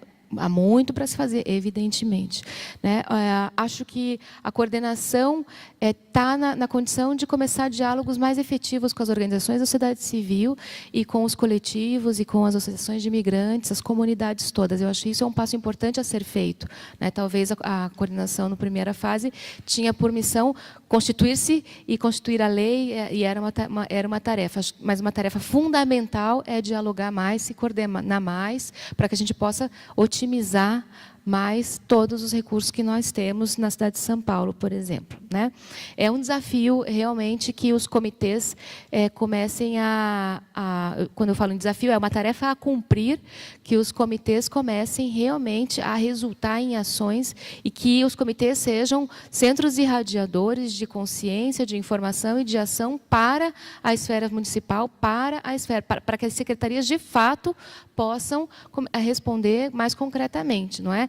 Não é mais possível que um imigrante ou um solicitante de refúgio, enfim, não importa a categoria jurídica, mas que não consiga matricular sua criança na escola. E isso a gente recebe todos os dias ainda. Uma mãe que não conseguiu matricular sua criança na escola porque o documento não foi reconhecido, e etc. E a gente todos os dias ainda tem que ficar enxugando o gelo, quando o próprio poder público, através desses comitês, poderia irradiar de dentro essa informação, né? Sobre a fala do Christian, muito obrigada. Cadê? É Christian? Cris? Cadê você? Cristiano. Ah, está lá. Primeiro comentário que eu queria fazer em relação a isso. A noção de trabalhar com a pessoa e não para a pessoa é uma noção super importante, a gente tem procurado aprofundar. Vocês devem ter ouvido alguma referência à Copa dos Refugiados. Hoje ela é uma iniciativa e é uma atividade feita integralmente por grupos de refugiados, e isso nasceu pelas mãos de um projeto que passou pela Caritas. E a proposta era exatamente não organizar uma Copa no ano da Copa, mas era identificar lideranças para que eles fossem os organizadores, em parceria conosco, e a partir do segundo ano passassem a organizar os jogos. E isso foi o que aconteceu. E hoje a Copa chegou ao Rio Grande do Sul, né? Amanhã é a abertura da Copa aqui em São Paulo, mas no ano passado, então eles já estão irradiando isso para outros estados, não é? Foi muito interessante ver que também dos times das Copas começaram a nascer associações. E a gente tem acompanhado algumas associações. Nesse momento a gente está apoiando um grupo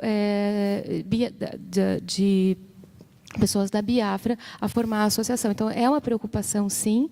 É claro que a gente não tem condições de realizar, estar presente em tudo e apoiar de uma maneira tão grande quanto a gente queria. Ouvir, Christian, é uma preocupação imensa nossa, exatamente por esse crescimento enorme da demanda, de 310 pessoas novas que chegavam a 3.800, é claro que a nossa capacidade não acompanhou, não é? E a gente tentou estabelecer algumas estratégias para poder reagir um pouco, que era a palavra que o padre Paulo falava. A gente sabe que a gente precisa ouvir mais, e, portanto, eu acho que quando a gente fala de trabalhar com, é trabalhar com nas duas direções, né? As organizações da sociedade civil com os imigrantes, suas comunidades, suas associações, e os imigrantes, suas associações e comunidades com as organizações da sociedade civil. Então, eu quero dizer a você que nós estamos amplamente abertos, e eu serei porta-voz do que você falou, para ouvir o que vocês têm a dizer. Não é? É muito importante que vocês falem, além de falar entre vocês, que falem conosco, assim como é importante que falem com o governo, que falem com a população brasileira. Né? Essa é uma preocupação que nós temos. E já também casando um pouquinho com a pergunta da Anselma sobre a capacitação da equipe, por isso eu quis dizer no início os números, né? E eu falava qual é a equipe da Caritas. Nós temos lá 22 funcionários, 45 voluntários. Desses 22 funcionários, somente 7 ou 8 trabalham 40 horas. Então, só tem uma dimensão, gostaria que vocês tivessem a dimensão da equipe. Né? Então, qual é a capacidade de trabalho que existe nessa equipe? Pelos recursos. Não é? Infelizmente, os recursos financeiros não permitem que a gente tenha mais pessoal. E para poder dar conta dessa demanda no sentido de manter um serviço mínimo, a gente vem trabalhando num processo de criação de um programa de voluntariado. E, felizmente, nós conseguimos estabelecer alguma rotina que permite que nós tenhamos mestres, doutores e profissionais como voluntários em horário comercial, não é? Porque o trabalho que é feito no horário comercial. Então, esse é um processo que a gente conseguiu estabelecer de um sistema quadrimestral de avaliação, integração de novos voluntários e capacitação, mas é necessário aperfeiçoar, né?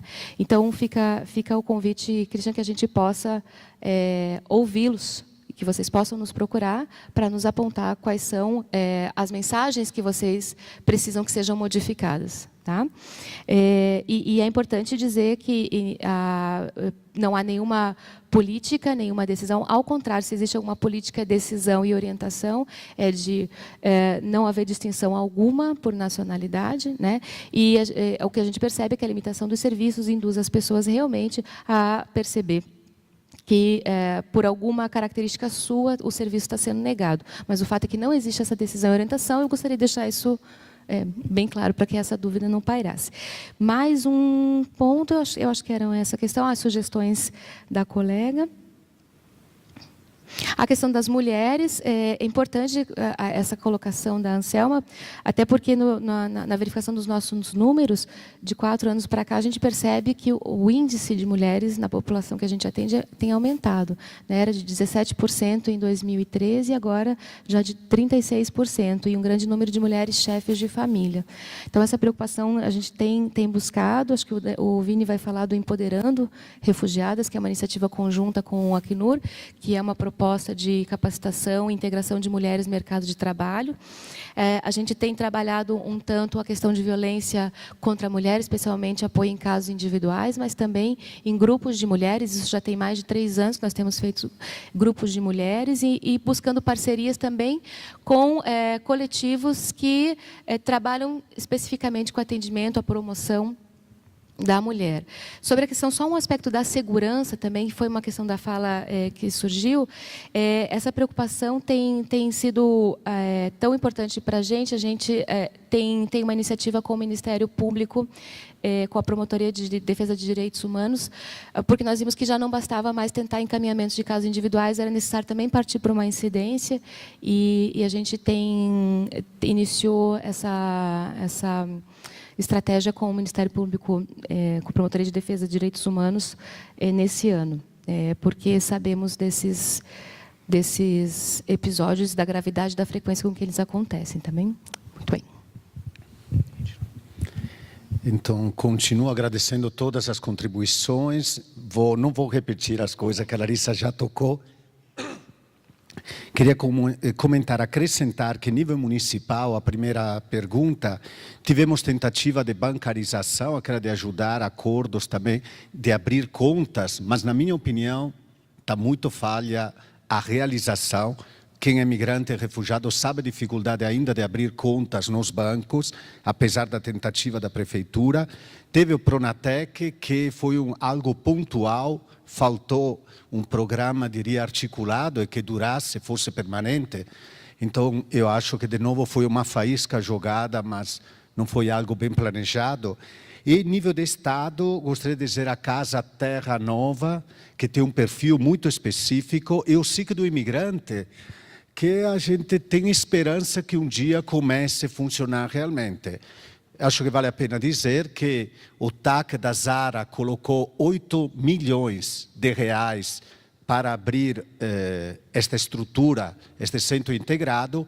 O governo do Estado tinha que colocar pelo menos 400 mil reais para o ar-condicionado e ainda não colocou. Isso só para saber, o papel do Estado ainda não foi feito e provavelmente, pelo que eu vi, a solução será que vou encontrar um novo TAC, vou multar mais uma empresa para repassar o dinheiro. Eu acho que esperava muito mais pelo Estado. Só um ponto, um comentário. Outra questão do Cristiano que ele colocou, acho muito boas as observações. Eu também... Tem um evento que a gente organiza que nós chamamos Vozes e Olhares Cruzados, onde na Missão Paz, a Larissa já participou também, todo mundo escuta, quem fala são só imigrantes e refugiados. E podem falar o que querem, nada está planejado, só os grandes temas, quando a questão da mulher e tudo, para ouvir. Porque vem coisas que a instituição não percebe. Eu lembro quando, num encontro, que morou na casa do migrante falou: eu gostaria de fazer a crítica à Missão Paz, porque nós temos direito a um único banho por dia. Nós gostaríamos de tomar banho 2 vezes por dia. Eu acho que a crítica é bem-vinda.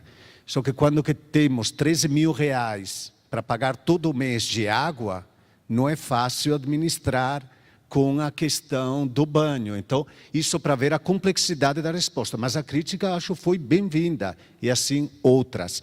Eu vejo uma complementariedade, não uma alternativa, entre a voz das entidades e a voz dos migrantes, dos refugiados. Uma enriquece outra. E como a Larissa falou, aumentou muito na cidade o grupo de novas instituições que trabalham com migrantes, percebo que aumentou muito o número de associações de migrantes, coletivos da África, da América Latina muito, só da Bolívia tem um monte de grupos, então está aumentando o grupo de associações, isso é um bom sinal, podem fazer ouvir a voz diretamente. E ainda nesta questão que o Cristiano colocou, nós como postura da Missão Paz oferecemos muitos espaços. Nesse momento tem um grupo de 300 bolivianos utilizando. Tem um momento que oferecemos ao Mali, que o Congo pediu, ou seja, fazer os seus eventos, suas programações. Nós colocamos de graça o espaço. Fogão, cozinha industrial, salões, eletricidade, gás, tudo. Porque acreditamos na importância do coletivo se reunirem, se fortalecer e avançar. Cristiano, eu infelizmente vi, porque foi na CPI do migrante, lá na prefeitura, 2 semanas depois do que você comentou, que um representante da ADUS falou em relação à comunidade africana, eu me associo e vi a comunidade africana reagir no dia, justamente, dizendo que os homens africanos são machistas. Acho um absurdo, não se fala isso. Até porque existem várias Áfricas, como existem vários Brasil, daria para entrar, gastar muito tempo. E a outra que você esqueceu, no mesmo dia, falou da USP. Acho uma crítica à USP que não era certa. E graças a Deus que a Deise Ventura estava lá e pediu direito de resposta. E eu achei uma infelicidade naquela audiência pública, uma atrás da outra. Isso para te confirmar, está na internet, é só procurar a audiência e ouvir os relatos e as reações. Queria dizer, a preparação dos nossos voluntários, sempre tem algum voluntário que não dá certo, algum profissional que pode. Somos gente, somos seres humanos. Então pode ser alguém que não tem a sensibilidade, que tem problemas, acontecem em qualquer estrutura, daí a importância de dialogar, de corrigir. Todas as observações são bem-vindas. Nós introduzimos nos últimos encontros de formação mensal que os migrantes falem também para os voluntários. A penúltima foi uma representante da Caritas, que foi a Cris, e depois foi uma haitiana. Na outra foi uma da República Democrática do Congo, um do Irã. Ou seja, que os próprios migrantes dê formação aos voluntários. Acho que é uma saída bem interessante a ser explorada. Ainda rapidinho, sobre a questão da integração, estou de acordo, a gente acolhe todas as sugestões. Uma crítica que eu faço, que eu fiz várias vezes em Brasília é: migração normalmente tem a ver com o Ministério da Justiça, do Trabalho e das Relações Exteriores. E os outros ministérios? Ou seja, uma fragmentação incrível, não um diálogo, não uma coisa transversal. É também questão de cultura, de educação, temos que preparar a comunidade para receber. Há uma fragmentariedade incrível. Então, acho que é um grande desafio, por exemplo, incluir também as cidades, como foi falado. Acho que toda sugestão é bem-vinda. E, só para conhecer, acho que, de novo, termino com o que o Cristiano falou, em São Paulo surgiram muitas instituições, e não é só porque se trabalha com imigrante e refugiado que as instituições sejam sérias. Tem instituições que estão preocupadas a fazer dinheiro. Nós, Missão Paz, não fazemos parceria com essas instituições. Não é o lugar para falar nome de instituição aqui, mas muitos de nós já conhecem. Acho que o jeito de operar desta instituição tem que ser denunciado até para não atingir as outras que trabalham de maneira correta e séria. Termino só com isso. Bom, queria iniciar falando da questão que, bom, o uso de estereótipos, de generalizações para caracterizar qualquer ser humano, eu acho que ele deve ser fortemente condenado para qualquer pessoa. O que dizer de alguém que está vinculado a uma instituição que presta assistência ou que diz prestar assistência a refugiados. Então, acho que a gente tem que condenar fortemente. Aqui eu lembro a importância de a gente condenar as chamadas teorias essencialistas, né? Essas teorias que preconizam que uma pessoa, por nascer numa determinada região, ela teria características específicas. E lembrar um autor fundamental, que é Edward Said, né, autor de uma obra basilar, já em 1978, Orientalismo, que serve de apoio também para o africanismo, ou seja, para representações de regiões distintas do mundo. A teoria dele diz a seguinte, que o Ocidente, para afirmar a sua identidade, disse sobre o outro que o outro seria tudo aquilo que ele não quer ser.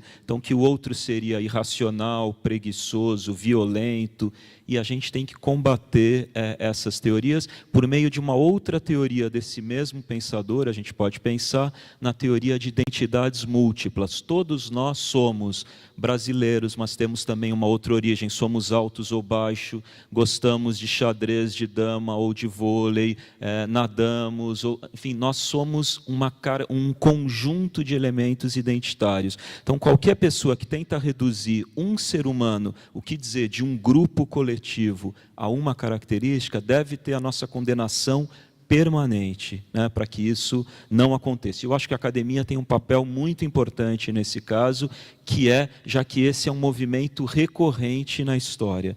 Bom, em relação à presença de refugiados e imigrantes, eu fico muito contente que a gente tenha tido, nos dias do debate, a presença tanto na plateia quanto como palestrantes. Nós tivemos mais de 10 palestrantes refugiados e imigrantes. A próxima mesa é composta por 5 refugiados, então eu aconselho que vocês fiquem para que possam ouvi-los, né? É uma oportunidade. O seminário é composto por 8 mesas. Se vocês observarem a composição das outras mesas, vocês vão verificar, então, que havia pessoas de pelo menos 9 nacionalidades nas várias mesas, e a gente teve essa preocupação clara, e é uma preocupação nossa do dia a dia, e é o mínimo, é fundamental que assim seja, não poderia ser diferente.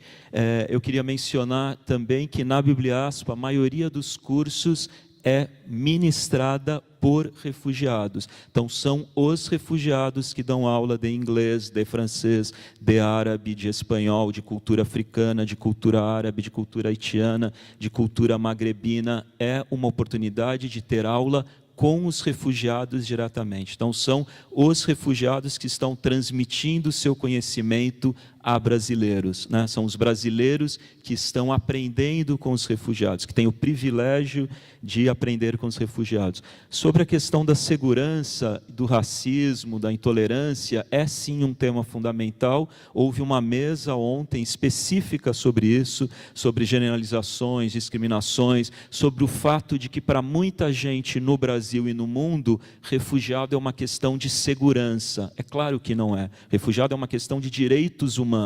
O país, ele se beneficia dessa presença de refugiados e de imigrantes.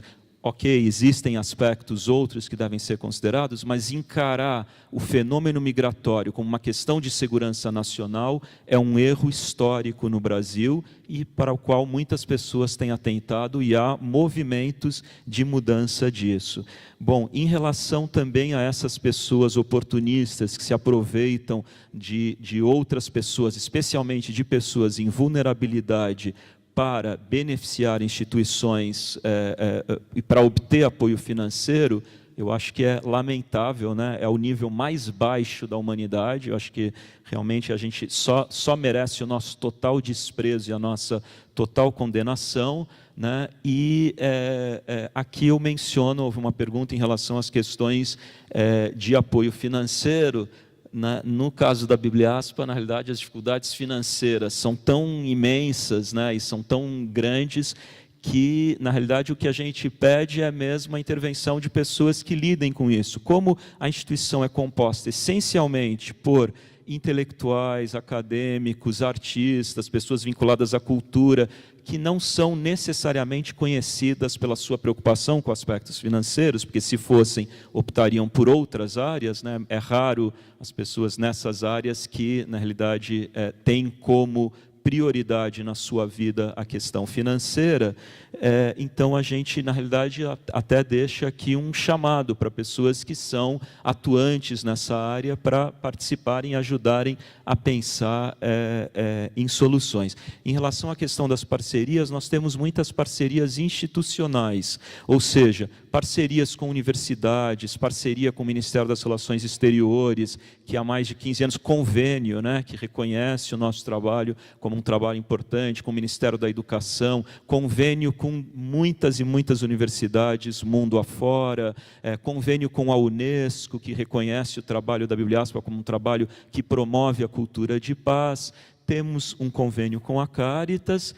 A questão do transporte é sim um problema para a gente. O convênio estabelece que haveria apoio para o transporte, mas depois nos foi explicado que não foi possível, isso ainda não aconteceu, e quem sabe nessa nova configuração isso venha a ser possível. E em relação ao Acnur, como a gente tem convênio com a Unesco, seria natural ter um convênio. A gente já encaminhou a solicitação e é claro que a gente espera que em algum momento esse tema seja lidado e a gente possa falar sobre isso, já que a gente entende sim que a gente tem um papel importante que precisa ser reconhecido, mas eu respondi porque foram mencionados especificamente Caritas e Acnur na pergunta. Mas as parcerias são fundamentais para qualquer instituição. Trabalhar de forma isolada não produz resultados efetivos, né? Então é um dos nossos princípios, a questão das parcerias. Muito obrigado. Obrigado. Bom, muitas questões já foram cobertas e eu vou tentar fazer um apanhado geral para responder as perguntas de uma maneira mais ampla, né? Eu acho que no mundo atual é um fato que a gente vive no caos, né? É um fato que a gente vive num caos sem precedente, especialmente no contexto de migração forçada, né? Então, isso traz para a gente diversos desafios como indivíduos, como organizações, de como a gente pode se organizar para responder um caos crescente. Então, a resposta ela vai estar muito menos, né, em esferas de organizações internacionais, em Genebra, em Nova York, muito mais no campo, né, onde as coisas realmente acontecem. E a gente precisa de soluções concretas, porque as pessoas têm problemas concretos. Então, a ONU, a partir dessa perspectiva, tem investido muito mais na nossa presença no campo. Campo, veja-se, como São Paulo. E o nosso orçamento ele funciona de uma maneira que a gente vai estar onde a maior parte das crises humanitárias estão. E a gente, como representação aqui no Brasil, tem sucessivamente perdido orçamento para países que têm uma situação numérica, né, absurda. Eu posso trazer aqui como exemplo o Líbano, né? O Líbano é um país que é menor do que o nosso menor estado, que é Sergipe, e ele tem uma concentração populacional de refugiados que é 25%, mais de 25%, né, das pessoas que estão no Líbano hoje em dia são refugiados. Então, aqui no Brasil, é óbvio, a gente passa por um inchamento, né, muito grande do Sistema Nacional de Refúgio. A gente cresceu aí 3.000%, nós temos cerca de ainda 10 mil refugiados, 30 mil solicitantes, mas se a gente olhar no mundo, o mundo está em caos, né? Então, a gente precisa se perguntar também, como organização, como a gente também pode se organizar de uma maneira mais coordenada, sem precedentes, diante desse caos sem precedente. Então, o nosso questionamento como organização tem sido a partir dessa premissa. A gente tem tentado buscar aqui em São Paulo, claro, isso eu acho que em todas as organizações, nós temos poucos recursos humanos e recursos financeiros. E isso também é refletido, por incrível que pareça, no lado das Nações Unidas, né? Aqui, no nosso escritório de São Paulo, nós somos 4 pessoas. No nosso escritório no Brasil, nós somos 12 funcionários. Então, o nosso orçamento também cada vez tem diminuído ao longo dos anos. Como a gente pode se organizar mais, né, para tentar dar uma resposta sem precedentes para esse número, né, essa demanda sem precedentes que nós temos tido aqui no Brasil? Fazer políticas públicas de uma maneira sustentável, contando com a participação de vários atores, é algo muito importante. Então, uma das perguntas que foi feita em relação à criação de comitês, a mobilização em Campinas, por exemplo, isso é essencial, porque quando a gente tem no Estado um comitê, né, que é um órgão que reúne diversas secretarias de diversos temas, educação, justiça, saúde, a sociedade civil, por vezes a academia e os próprios refugiados, como vai acontecer aqui no Conselho de São Paulo, isso é muito importante, porque são espaços e fóruns de participação essencial, né, para que a gente continue, né, numa sustentabilidade das ações e tudo não fique só na prática, que a gente possa realmente implementar e ter aí ações concretas, como a criação de casas de passagem, como a participação de refugiados, migrantes no Conselho Participativo aqui de São Paulo. Algumas das ações que têm sido feitas que nós vemos com muito bons olhos, porque são boas práticas e geram a participação realmente. Bom, o que o Acnur... Nós temos, só a nível Brasil, só para vocês saberem, nós temos 6 comitês estaduais desse tipo, em 6 estados diferentes. Então, ainda não é em todo estado que existe um comitê. Nós precisamos pensar isso, e principalmente não é em todo município que existe um comitê. Só existe um comitê municipal de São Paulo. Então, de todos os milhares de municípios brasileiros, só São Paulo atualmente tem um comitê com secretarias engajadas sobre a temática do refúgio. Então, isso é uma questão preocupante também. Diante desse conceito todo, a participação, eu acho que o que o Cristiano falou, a fala dele foi muito bem-vinda nesse sentido, por todos nós aqui que estamos desse lado. O Acnur ele tem uma preocupação sempre muito grande de fazer com que os programas que a gente invista, os programas que a gente cria, que a gente apoie, estejam completamente vinculados com as necessidades humanas, né? A gente é uma agência da ONU que tem um mandato específico para uma pessoa, uma população que está passando por uma situação muito específica. Isso nos dá uma capacidade de ter um olhar muito mais humano, né? E poder fazer perguntas, né? O que vocês precisam? Ao longo do ano de 2014 e 2015, que foi quando nós começamos o nosso escritório aqui, a gente aumentou o número de escutas, né? A partir de um processo que o Acnur tem a nível global, que é chamado de diagnóstico participativo. São grupos focais que nós realizamos com refugiados, com as nossas instituições parceiras, e nesses diálogos vão surgindo diversos temas. E a gente, às vezes, tem essa frustração muito grande, né, da população. Nossa, eu estou aqui mais uma vez falando sobre o meu problema, quando que eu vou ter uma resposta? E a gente não está aqui para dar uma resposta, às vezes, imediata, infelizmente, né? Mas a gente tem esse poder de ir lá e falar com o governo, olha, essas são as necessidades. Ou da gente olhar no nosso orçamento, não, essas são as necessidades reais da população, isso que a gente precisa, vamos tentar alocar um recurso para isso. E de sempre estar vinculando toda a nossa lógica, a maneira como a gente pensa, com a maneira que vocês pensam. E para a gente isso é muito importante. Nós escutamos mais de 200% do número de pessoas comparando nos últimos anos. Então, essa tem sido uma preocupação muito grande do nosso escritório aqui de São Paulo. E de não ficar só no falar por falar, né? Da gente traduzir isso no nosso programa, da gente traduzir isso no nosso advocacy com o governo. Dentro disso, o programa Empoderando Mulheres Refugiadas é um programa que surgiu disso. A gente vê aqui em São Paulo uma possibilidade muito grande de parcerias com o setor privado. E o setor privado ele tem sido um ator importantíssimo para a integração de refugiados no mundo. A partir da Declaração de Nova York, que ano passado foi assinada nos Estados Unidos, com o presidente Obama, os governos se reuniram com o setor privado, com a sociedade civil e falaram: gente, nós precisamos de uma responsabilidade compartilhada. É claro que os governos não tiraram a responsabilidade primária, né, da proteção e da integração, mas a gente precisa olhar para o mundo de uma maneira mais coordenada e de uma maneira que realmente inclua diversos atores, né, nas soluções para a integração e para a proteção. Então, o setor privado aqui em São Paulo, ele tem se reunido com o Pacto Global da ONU, que é vinculado ao Programa das Nações Unidas para o Desenvolvimento, ao PNUD. Então, várias empresas que são signatárias desse pacto, dos princípios da ONU, nós temos feito um advocacy muito grande com elas para levar as necessidades de refugiados, e elas criaram um grupo chamado Empoderando Mulheres Refugiadas, que, em parceria com a Caritas, tem encaminhado algumas mulheres para o mercado de trabalho e feito projetos, e as próprias empresas têm feito projetos de responsabilidade social, de emprego. Então, projetos que têm algo que ainda assim, claro, é um número limitado, mas que ele já reflete, já tenta mobilizar esferas diferentes de poder, incluindo atores que, há, digamos, 10, 20 anos atrás, não era tão fácil ter um Carrefour, por exemplo, né, engajado, empregando refugiados. Mas, hoje em dia, isso já existe, essa responsabilidade social das empresas.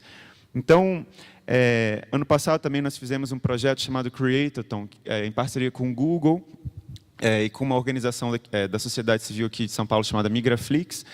E essa parceria com o Google foi de juntar um grupo de refugiados e que esse grupo pudesse falar quais são os meus principais problemas para um grupo de programadores, de pessoas brasileiros que são empreendedores sociais, têm uma visão de empresas aqui, e como eles podem criar soluções tecnológicas para os problemas desses refugiados. Né? Então, cada vez mais a nossa agência, eu acho que nós como um todo, a gente tem se preocupado em continuar esse processo de escuta, né, da população e de ter isso como algo central, né, no nosso mandato e nas nossas ações que a gente vai planejar. Eu acho que a gente vive numa era que é uma era de caos e existe espaço para essas pequenas experimentações, para esses pequenos momentos de debate e que, para a gente, eles enriquecem muito, porque eles nos conectam com o que a gente realmente está aqui para servir, que é vocês. Então, eu queria agradecer demais pela participação do Cristiano, por todo o trabalho da Bibliaspa, por todos os refugiados e imigrantes que estão aqui presentes, porque é para isso que a gente está aqui. Obrigado.